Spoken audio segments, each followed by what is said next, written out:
কবরটা হবে কোনখানে? কে পড়াবে জানাজা আমার? আমারে পেলে মায়ে কথাই বলে, বাড়ির মসজিদটাকে আবাদ হবে না আর। বেশি মানুষ এক করিস না, তবে খোদেজার মায়ের খবর দিস। তোর বাপে যখন বাড়িতে আইতো না, কত রাত যে সে আমার পাহারা দিছে। আমার দাফন হয়ে গেলে তুই থাকবি আরো, সবাই যাবার পর পড়তে থাকবি ইয়াসিন আর রহমান, হাত তুলে আল্লাহরে কবি, মায়ের প্রশ্ন সহজ করো হে খোদা দয়াবান।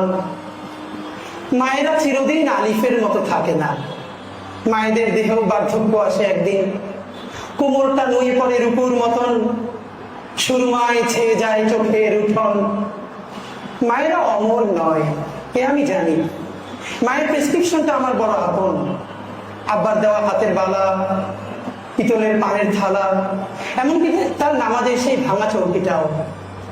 হঠাৎ ভাবি, মায় না হয় আমার সাথেই বলল, নিদানকালেও চুমু খাইয়া আমার গলায় ধরল।